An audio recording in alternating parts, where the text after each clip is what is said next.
Aprendemos el gusto de lo usado y sabido, el consuelo del gesto adivinado, las mañas, la manera de acomodarnos en la cama, los ruidos, los ronquidos, el peso de los pasos cuando se va o se viene, el relieve morboso con que cada uno labra su trinchera y protege la pequeña ventana donde mirar la luna sin ser visto.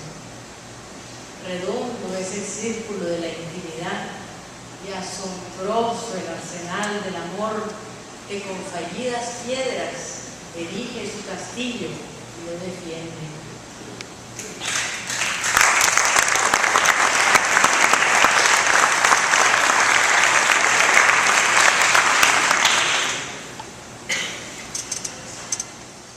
A ver si somos poderosos.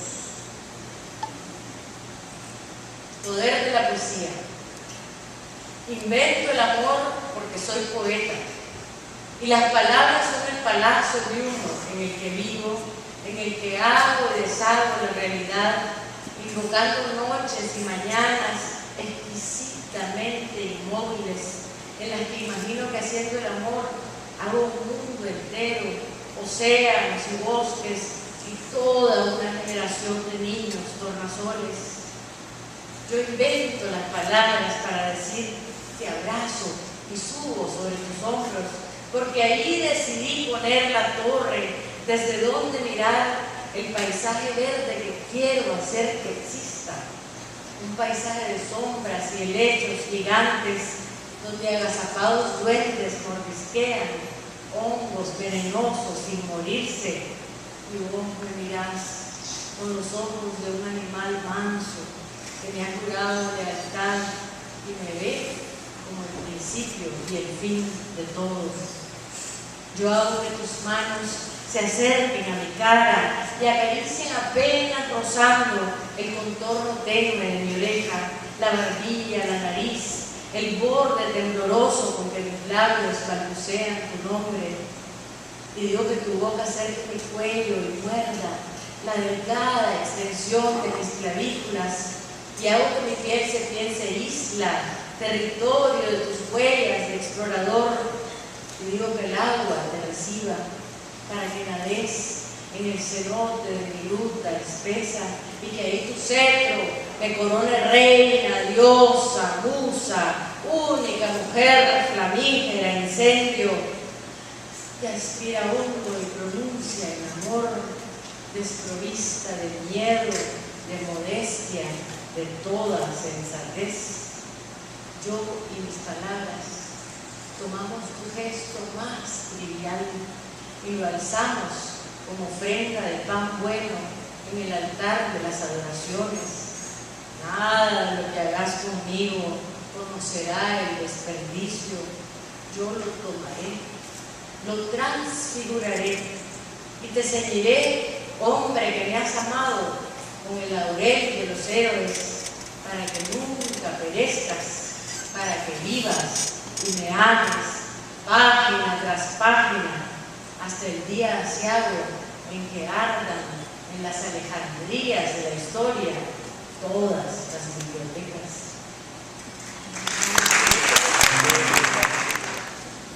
Calidad de música, ¿verdad?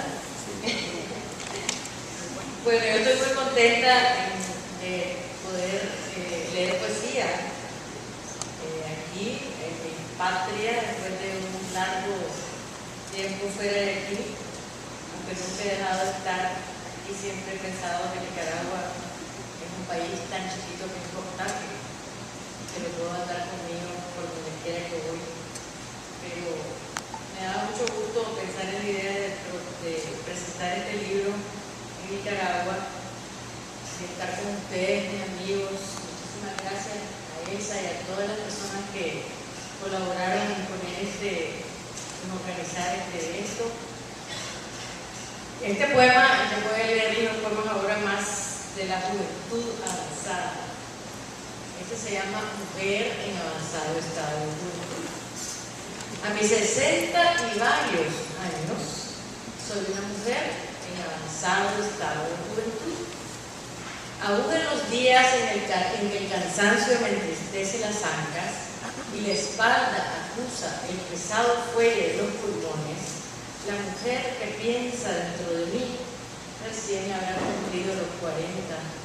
El reflejo repentino en el cruel escaparate, las fotos inoportunas, el asombro discreto del que de mí conserva la imagen de un antiguo y fugaz encuentro, lo atribuye sin recato al pasajero mal día, al desvelo o al maquillaje desleído.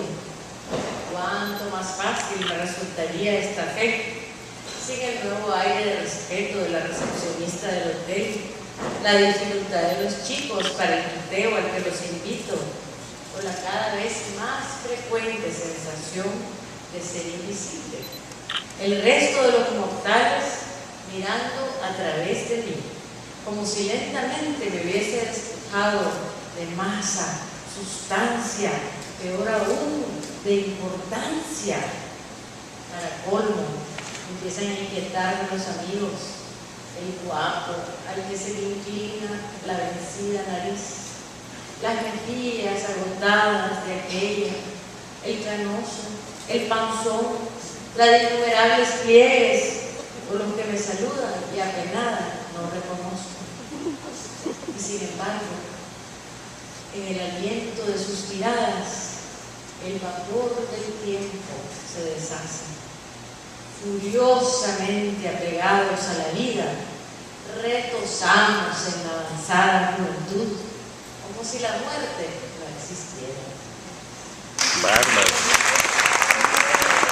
Mi orgullo de mujer en flor, la ventana desde donde el amanecer me mostró a los que pretendían traspasar altas torres y fosos. Nadie le advirtió lo que aguardaba al otro lado del reloj. Nadie me reveló el ciclo monstrual de la memoria. Tiempo vegetal, y existimos en el tiempo. Seductor es el tiempo. Por sus endijas cósmicas, grandes árboles, de esos de los que cuelgan estrellas como frutas, introducen sus ramas, sus visiones de mañanas turbias, de noches con mirada radiante. Cada día, hojas verdes irrumpen en mis poros, ramas tuercen su destino en mis huesos. Crece la vida en mí como una planta sedienta del verbo y mi experiencia. Hoy florezco, haciendo al azul cielo de las jacarandas. Mañana bajaré al rojo averno de los malinches o arderé en el pétalo solar de los corteses. Toda soy vegetal, toda carnívora, a un tiempo nutricia y animal de rapiña. El tiempo ama mi cuerpo y asciende los muros de mis piernas. Usa mi vientre de jarrón para sus frutas suculentas. Viste mi torso de palmera, enhebra en mi pelo las fibras del elequén y el vino. Me camina, me orada, me acaricia, hora tras hora, minuto tras minuto. Viste mi ser de selvas, me enmaraña el sentido, va dulcemente atravesándome, llevándome consigo. En mi tierno país, menudo y desgarrado, el poder niega la razón de Heráclito y anuncia con bombo y platillo: es posible bañarse 2 veces en el mismo río. ¿Será que el pasado se repite? ¿Quién ha visto pasar de nuevo a los muchachos, a los fantasmas quietos cuyos nombres mastican las mandíbulas de los políticos? ¿Cuántos hemos visto salir de sus tumbas? La estática, hermosa memoria, esa donde aún somos jóvenes y donde la desilusión y el cinismo aún no han acabado sus túneles ni desatado sus trombas, rehuye las manos ávidas que intentan reinventarla, deslavada, cercenada en sus aristas, convertida en papelillo de feria, en escenografía de la vanidad. Tantas memorias sagradas rehúsan someterse a la reescritura y yacen en nuestro pecho amuralladas. Sobre ellas se cierne la amenaza de una monumental y desacertada falsificación. Las imágenes retocadas con embrujos, los retratos alterados en una sucesión de contrasentidos. Hábiles prestidigitadores sacan nuevas significaciones de la manda, hacen saltar conejos de sombreros de mago y a escondidas de noche sueltan los zorros que habrán de degollarlos. Me pregunto si seremos un caso terminal de desesperanza, los desabridos igual que los ávidos, condenados a morir atenazados por la retorcida espiral de nuestra ingrata historia. Veo las luces de Managua, titila mi pequeña ciudad como un cofre de joyas, con un rutilante botín de los saqueadores de tumbas.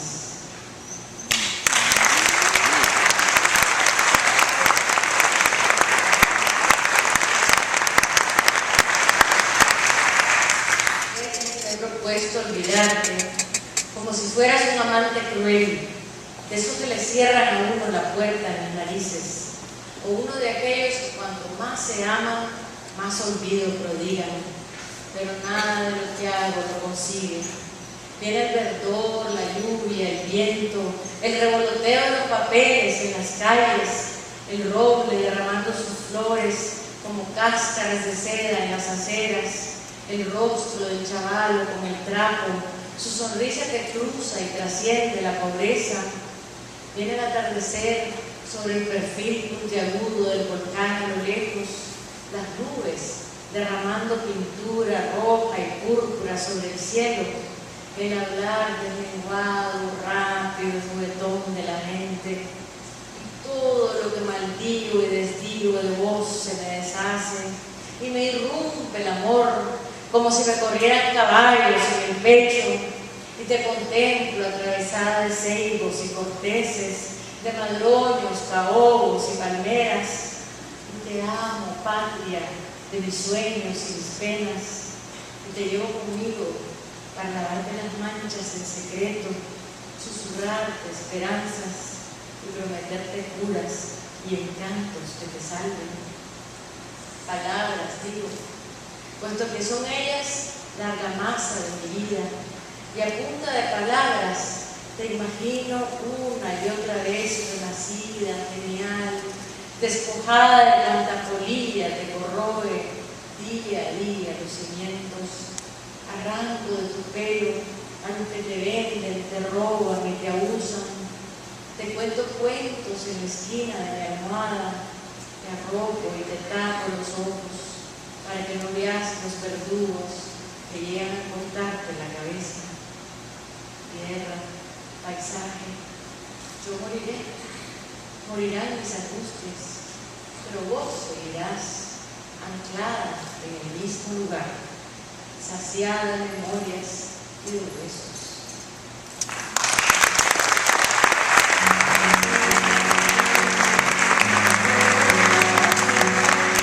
Hasta la tumba donde dormiremos, toda la atropellada ruta de nuestras vidas deberían pavimentar de flores para celebrarnos, que no nos hagan como la princesa Diana, que no vio ni oyó las floridas avenidas postradas de pena de Londres.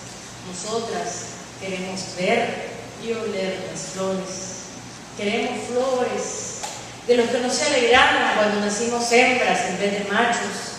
Queremos flores de los que nos cortaron el clítoris y de los que nos vendaron los pies. Queremos flores de quienes no nos mandaron al colegio para que cuidáramos a los hermanos y ayudáramos en la cocina. Flores del que se metió en la noche en la cama y nos tapó la boca para violarnos mientras nuestra madre dormía. Queremos flores del que nos pagó menos por el trabajo más pesado y del que nos despidió cuando estábamos embarazadas. Queremos flores del que nos condenó a muerte, forzándonos a parir a riesgo de nuestras vidas. Queremos flores del que se protege del mal pensamiento, obligándonos al velo y a cubrirnos el cuerpo, del que nos prohíbe salir a la calle sin un hombre que nos escolte. Queremos flores de los que nos quemaron por brujas y nos encerraron por locas. Flores del que nos pega, del que se emborracha, del que se bebe de dentro el pago de la comida del mes. Queremos flores de las que intrigan y levantan falsos, flores de las que se ensañan contra sus hijas, sus madres y sus nueras y albergan ponzoña en su corazón para las de su mismo género. Tantas flores serían necesarias para secar los húmedos pantanos donde el agua de nuestros ojos se hace lodo, arenas movedizas, tragándonos y escupiéndonos, de las que tenaces, una a una, resurgiremos. Amanece con pelo largo, el día curvo de las mujeres. Queremos flores hoy. ¿Cuánto nos corresponde el jardín del que nos expulsaron? Muchas gracias. ¡Bravo!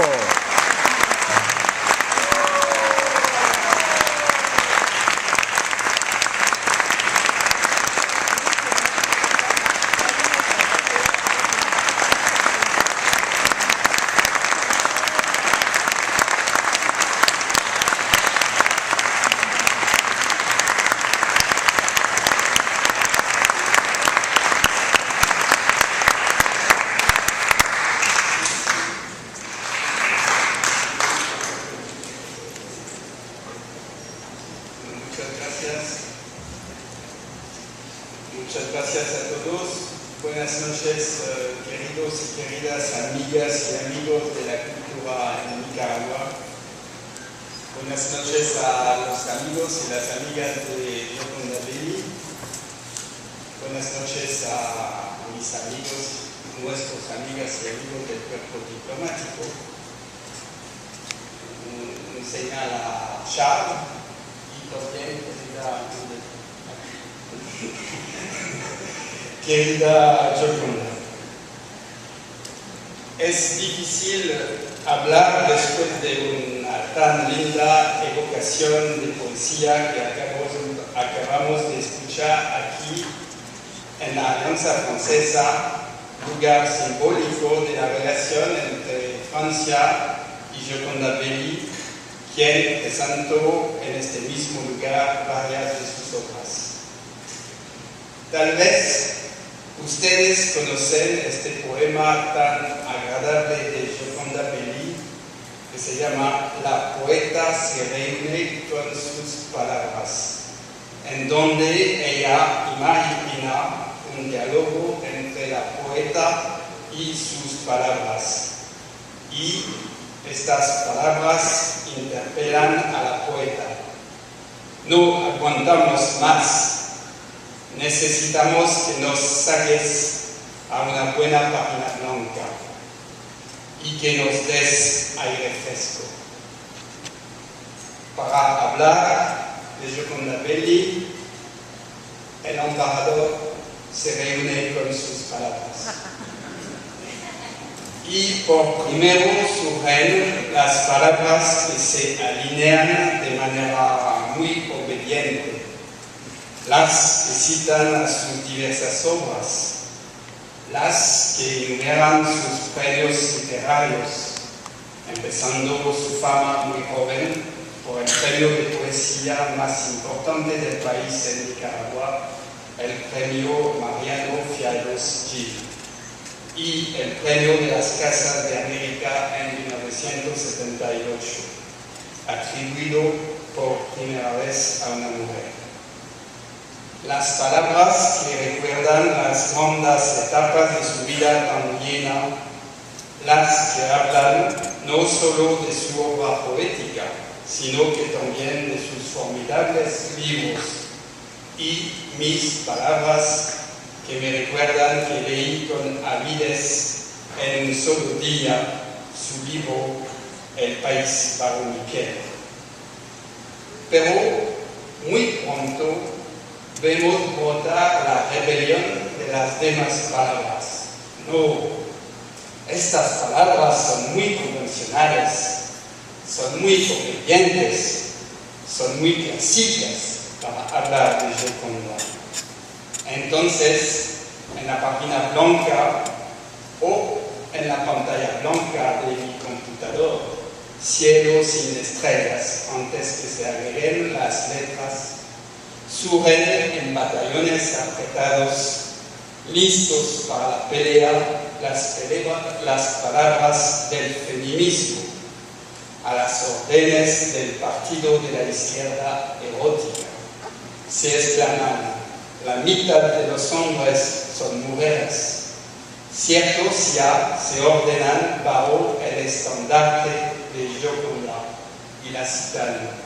En verdad les digo, no hay nada más poderoso en el mundo que una mujer. Por eso nos persiguen. Estas palabras retoman en coro la lucha milenaria que viene de Adán y Eva. Ellas retoman como en eco las luchas de algunas de mis compatriotas. Olympe de Gouges, noble revolucionaria, quien escribe los derechos de las mujeres, muy pronto olvidados por los revolucionarios hombres. Como Gioconda, quien creció en una clase social acomodada, madre que hace parte del complot contra la dictadura, a quien la revolución decepcionaba. Georges Sand o Colette, mujeres escritoras francesas, quienes reivindican el mismo derecho a escribir que los hombres, el derecho de vivir como los hombres, quienes les imponían todavía en el siglo XIX de esconderse bajo nombres de hombres como Georges o Willy, el nombre del marido de Colette. También leo estas palabras de Marceline Desbordes-Valmore, otra escritora francesa del siglo XIX. Las mujeres, yo sé, no deben de escribir. Sin embargo, yo escribo. Pero también en el siglo XX, Simone de Beauvoir, quien defiende el segundo sexo, como Gioconda imagina un país en donde las mujeres están al fin en el poder. Y aquí, otra vez, las palabras del embarador se enojan. ¿Cómo limita a Gioconda, la poeta, la escritora, a esta lucha feminista, habiendo sido esta parte integrante de su vida? Porque Gioconda es feminista a su manera. Ella no ve en el hombre simplemente un ser semejante. Ella ve mucho más, la ve como un ser diferente, que ella ama más que todo por sus diferencias. Las palabras que se invitan a mi discurso, que definitivamente dejé de controlar, se hacen más tristes, más melancólicas también. Describen uno de los dos elementos independientes de la voluntad de Gioconda, determinantes en su vida: el país a donde nació, la Nicaragua de la revolución y de la guerra, la Nicaragua de los guerrilleros, héroes y amantes, muertos o jubilados. Y he aquí nuevamente que mis palabras se convierten en las suyas. ¿Qué sos? Sino dolor y polvo y gritos en la tarde, gritos de mujeres como de parto. ¿Qué sos? Sino puño crispado y bala en boca. ¿Qué sos, Nicaragua, para dolerme tanto? Pero aquí, nuevamente, otras palabras se imponen en mi discurso.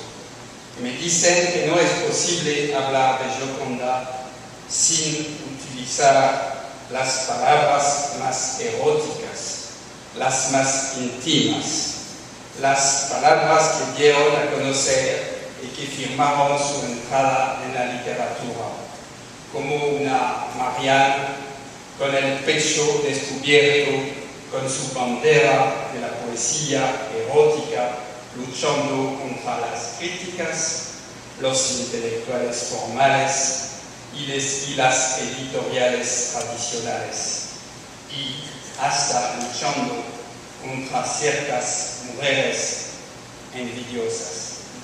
La revolución de las mujeres vino a Nicaragua con la revolución, y Gioconda fue un símbolo por su poesía erótica y revolucionaria, de las dos cosas.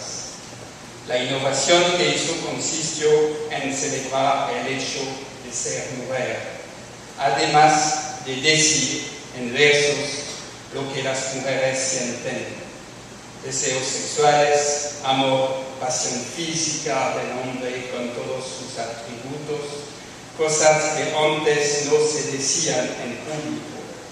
Hay que hablar de cómo Gioconda abrió de forma inconsciente la puerta para las nuevas generaciones de las poetas actuales, que sin Gioconda no estarían a tal nivel de evolución en la poesía.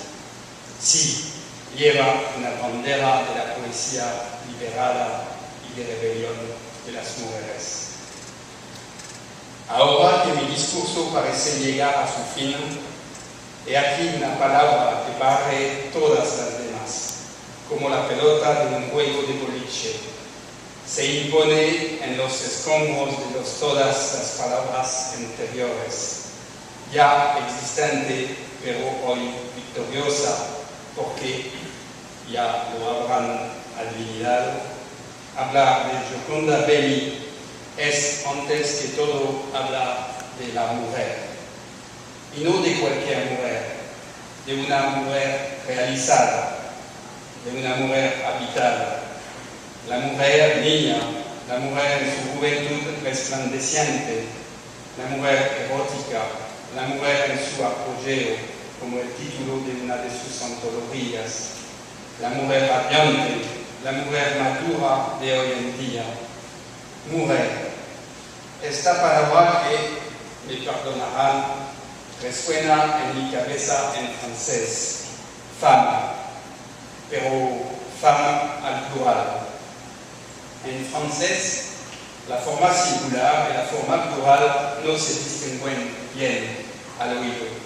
Una mujer, femme, y muchas mujeres, femme. En Gioconda Belli, como en el francés, el plural no se escucha, pero está ahí.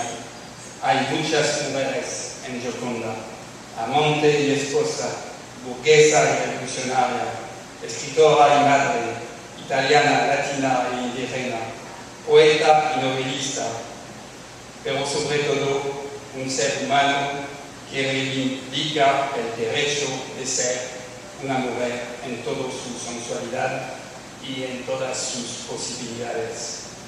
Y una vez más sus palabras suben con fuerza.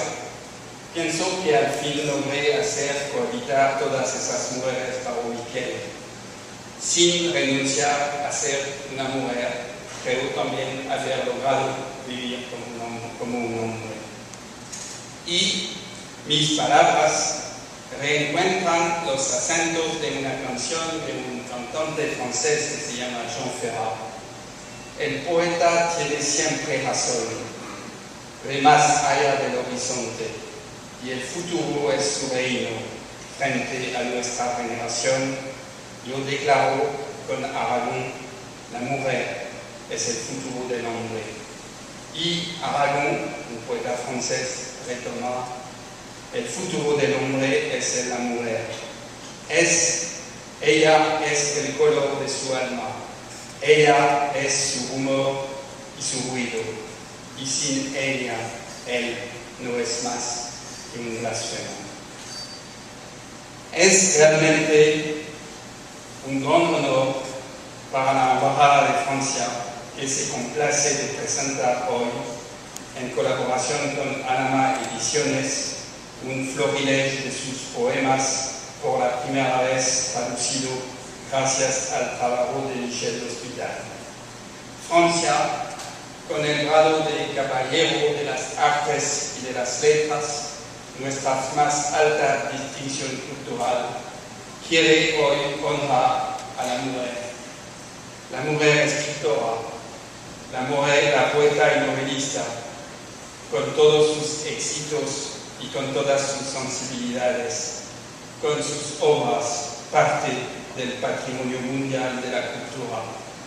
La mujer feminista con todas sus luchas, la mujer nicaragüense con todas sus cicatrices en el corazón, la mujer sensual y erótica con todas sus pasiones, la mujer de su época que vive su siglo siempre con un poco de adelanto. El poeta tiene siempre razón de más allá del horizonte. Gioconda Belli tiene siempre razón. Muchas gracias.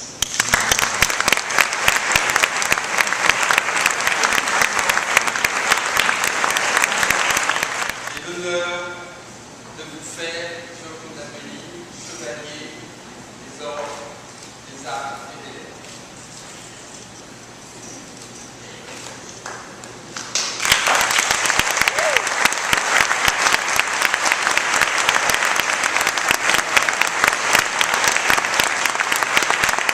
Bravo! Woo!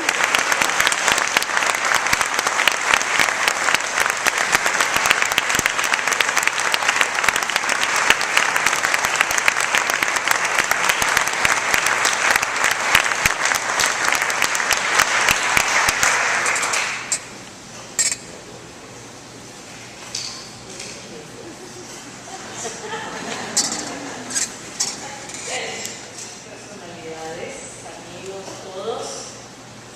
Es la primera vez que recibo y acepto una distinción que me ubica en un rol masculino. Debo decir, sin embargo, que si me hubiera tocado escoger alguna versión de la masculinidad, difícilmente encontraría una que me satisfaciera más y me pareciera más honorable que esta. Como lectora que he sido de romances medievales, pienso que veo mucho de lo que soy a Chrétien de Troyes, creador del mítico caballero de las leyendas arturianas, Lancelote del Lago, y de Parsifal, el eterno buscador del santo grial. Me reconozco en esa imaginación de los libros de caballerías retomada magistralmente por Cervantes para crear el más famoso caballero de todos, Don Quijote de la Mancha. Cuando de niña leía esos libros, yo no quería ser Genoveva ni Dulcinea, yo quería ser Lancelote, Parsifal o Don Quijote. Ahora, gracias a Francia, cumplo hoy con aquel sueño de ser un caballero sin tener que renunciar ni al pelo largo ni a las formas y almas femeninas. ¿Qué podría ser más apropiado que ser ordenada caballero de las artes y las letras por el país que dio al mundo una de las revoluciones más emblemáticas de todos los tiempos, una cuyo símbolo es Manayana, la desafiante mujer con el morro frigio que está al reverso de la medalla que hoy he recibido? Pero antes de hablar de revoluciones, permítaseme hablar de los dones de Francia en la historia. Pues en París no solo nació el hombre que quiero, mi amigo y esposo Charles, que se la ha ingeniado para mantenerme sonriendo por más de 26 años. Supuestamente, según las investigaciones del gran historiador y amigo mataralpino Eric Klee, que dijo aquí, por cierto, cuento entre mis ancestros a un ilustre noble francés, Charles Lord Hughes Thiobald, conde de Choiseul, duque de Braslan, el padre de mi abuela Graciela Zapata Choiseul. La historia bien podría haber sido sacada de una novela de Dumas, pues supuestamente el duque fingió su suicidio en la cárcel y, ayudado por el rey Luis Felipe de Orleans, el último rey francés, escapó de los cargos que lo acusaban de haber asesinado a su esposa, embarcándose de incógnito en un viaje, quedando tumbos que lo llevaría hasta Nicaragua. Y ahí se ocultó en Matagalpa y formó una familia con doña Margarita Arauz y se reivindicó usando su educación para curar enfermos y hacer obra social.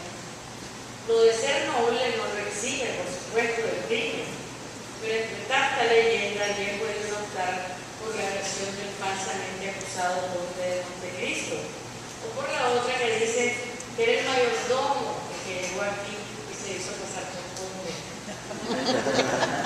Un bisabuelo y un esposo son mi deuda de sangre con Francia.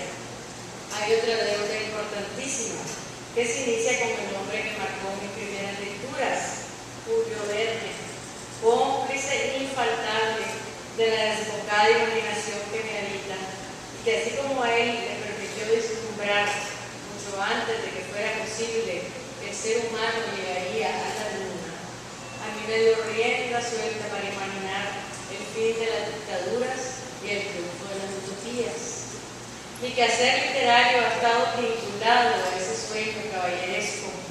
He buscado que las palabras y su belleza sean capaces de evocar en quienes me leen las aspiraciones y visiones que renueven su fe en la capacidad de los seres humanos para liberarse de lo que los esclaviza y atormenta y construir vidas en las que sean timoneles indiscutibles de su destino. En este sentido, soy hija de Victor Hugo y de Lucille Aurore Dupin, mejor conocida como George Sand, así como una constante aprendiz de las proezas literarias de Gustave Flaubert y Marcel Proust.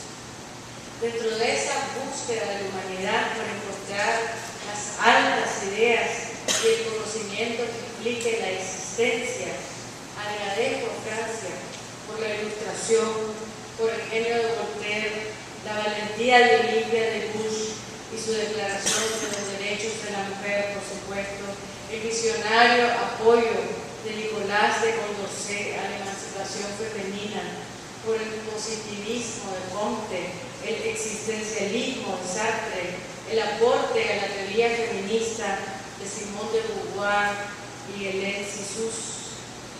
Es realmente inmenso el aporte de Francia a la belleza y al desarrollo del espíritu humano. No acabaría hoy ni me atrevería a hacer un compendio de cómo el talento de ese país, su teatro, su pintura, su arquitectura, ha tocado mi alma y me ha hecho crecer como persona y como mujer. Pero hay algo más que hoy en día, desde mi mirada teñida por las tribulaciones e incertidumbres de una Nicaragua post-revolucionaria, llega de Francia a dar esperanzas y ánimo. Se trata de su historia. Pues si bien es cierto que la Revolución Francesa de 1789 abolió la monarquía y proclamó la República, la toma de la Bastilla no fue más que el comienzo de un largo proceso de avances y retrocesos. Tras la Revolución, los franceses vivieron el reino del terror, bajo la sombra del radicalismo jacobino que llevó a miles a la guillotina.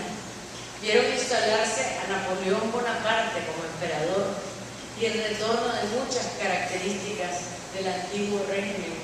Vieron el retorno de la monarquía de los Borbones con Luis XVIII, de la monarquía de los Orleans con Luis Felipe, y fueron testigos de la proclamación del Segundo Imperio de Luis Napoleón Bonaparte. No fue sino hasta mayo de 1871 que monarquías y emperadores desaparecieron para siempre de su historia y que Francia retornó con escollos, pero sin retroceso, a su camino de república. Los giros sangrientos, los reflujos de la Revolución Francesa generaron entre artistas e intelectuales de esa época una tremenda tristeza y desesperanza. Tantas energías e ilusiones despertó el suceso de la revolución, que muchos sintieron lo que vino después como la demostración de que los seres humanos eran incapaces de superar la miseria y la ignorancia. Cita: el ánimo sombrío y la misantropía son las características de nuestra época, una desilusión que se solaza en exagerar el tamaño de su desesperación, escribía el poeta inglés Percy Shelley en 1817. Leerlo me hizo pensar a mí en el estado de ánimo con que me topo hoy en día en Nicaragua, un estado de ánimo que no me es ajeno. Después de todo, las revoluciones son del tamaño de la imaginación de quien las sueña, y lo que la historia enseña es que el trecho necesario para que la realidad se parezca a la quimera suele ser más largo que nuestras cortas vidas. Por lo mismo, pienso que no caer en el cinismo y la apatía es la tarea más crucial de estos tiempos. Por eso me gusta la idea de defender las artes y las letras como si se tratase de una misión digna de los libros de caballerías, porque si alguna función cumple el arte y la literatura es la de despertarnos el asco por lo miserable, pero también la aspiración por lo grande y magnífico. Es verdad que Alonso Quijano acabó loco y peleando contra molinos de viento, pero está listo que ir en pos de imposibles y arriesgarse a la locura suele ser la única cordura que merece la pena. De manera que me sumo a las huestes de Lancelot du Lac, Parsifal y Don Quijote con gran alegría, y le agradezco a la señora ministra de Cultura de Francia, Aurélie Philippati, y a mi amigo, el embajador Antoine Joly, por esta caballerosa condecoración que me honra y enorgullece, y que dedico a todas las mujeres, en recuerdo de las muchas que a través de la historia tuvieron que disfrazarse de hombres para ser reconocidas por sus méritos. No quiero terminar sin agradecer a Michel L'Hospital por la traducción y el título del libro de poemas francés y español que la editorial Anamá ha publicado especialmente para esta ocasión con el auspicio de la Embajada de Francia. Agradecerle a Salvador Aná por su trabajo editorial, a Melanie Bouchard y al personal de la Alianza Francesa por su apoyo y cariño en el montaje de esta celebración. Muchas gracias.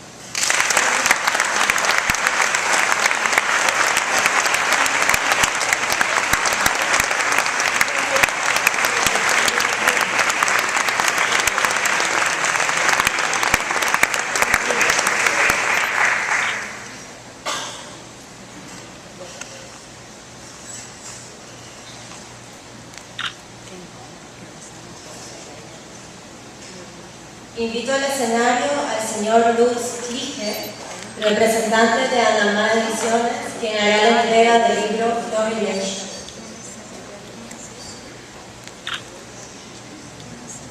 Queridísimo poeta, excelentísimo señor embajador, amigas y amigos, señoras y señores. Salvadora Navas, la directora de Anamá Ediciones, que no puede encontrarse con nosotros esta noche por estar todavía en el Congreso del Grupo Iberoamericano de Editores en la FIL de Guadalajara, ha delegado en mí el gran honor y el inmenso placer de poner en manos tanto de la autora como del señor embajador los primeros ejemplares de una nueva antología de la poeta que bajo el título Florilegio se ha preparado en especial ocasión de la condecoración de la poeta Gioconda Belli por parte del gobierno de la República Francesa, y yo cumplo con este encargo con el mayor de los gustos. Poeta, Anamá Ediciones se suma a las felicitaciones por esta condecoración bien merecida. Te agradecemos de todo corazón que nos has apoyado en nuestros esfuerzos por promover la literatura nicaragüense desde el inicio, y esperamos seguir editando tu obra en Nicaragua con el mayor empeño y el mismo esmero como lo hemos venido haciendo desde siempre.